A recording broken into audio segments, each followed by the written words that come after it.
خوش آمدید داستانوں کئی فرعون لطیفے کی ایک اہم شاخ ہے اور اسے صدیوں پرانی روایت سمجھا جاتا ہے۔ اردو ادب میں باغ و بہار، داستان امیر جیسی مشہور ہیں۔ منہ بولتا ثبوت ہے کہ برصغیر داستانوں نے کوئی ایک دور میں انتہائی ایک اہم داستان سمجھی جاتی ہے، عربی زبان اور فارسی زبان سے پڑھی جاتی ہے۔ آج بھی وہ کتابیں شوق سے پڑھتے ہیں اور سنتے ہیں۔ آج فرعون لطیفے رکھنے والے شاید کوئی جس نے داستانوں کے بارے میں نہ سنا ہو، حتیٰ کہ ان میں سے بہت سان ہیں جن پر فلمز بھی بن چکی ہیں۔ دوستوں، اس ویڈیو میں آپ کے ساتھ الف لیلا کی مشہور داستان شیئر کریں گے جسے سندھ باغ کی داستان کہا جاتا ہے۔ الف لیلا اور سندھ باغ بغدادی۔ الف لیلا وہ کتاب ہے جو کئی داستانوں سے معزن ہے۔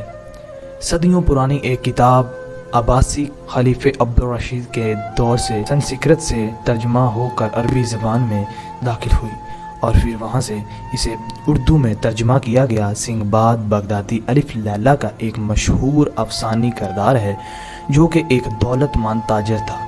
سندھ باغ بغدادی، جسے سندھ باغ بھی کہا جاتا تھا کیونکہ یہ بغداد میں رہنے والا تھا، وہ ایک بحری تاجر تھا۔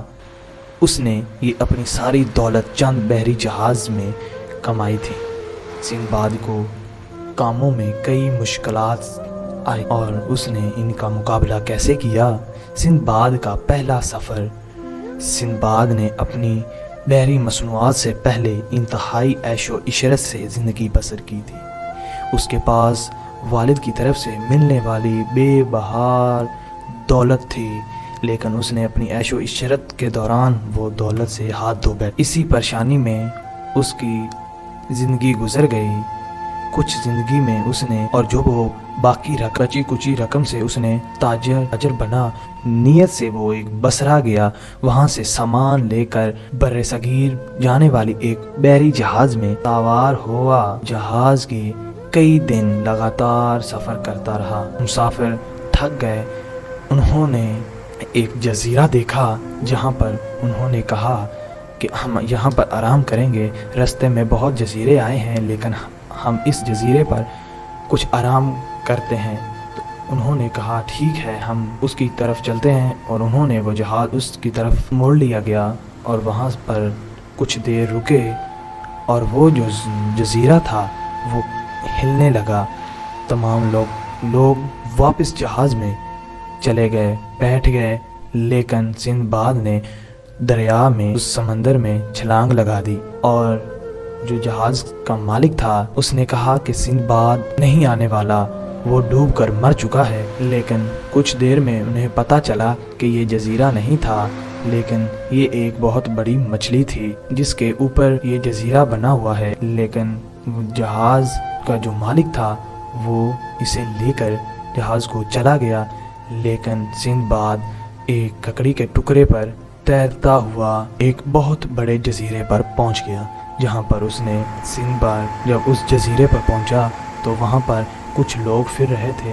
انہوں نے سندھ باغ کو پکڑ کر اپنے سردار کے پاس لے گئے۔ اس بادشاہ نے اس سے پوچھا کہ آپ کی کیا وجہ ہے، آپ اس جزیرے پر کیوں آئے ہو؟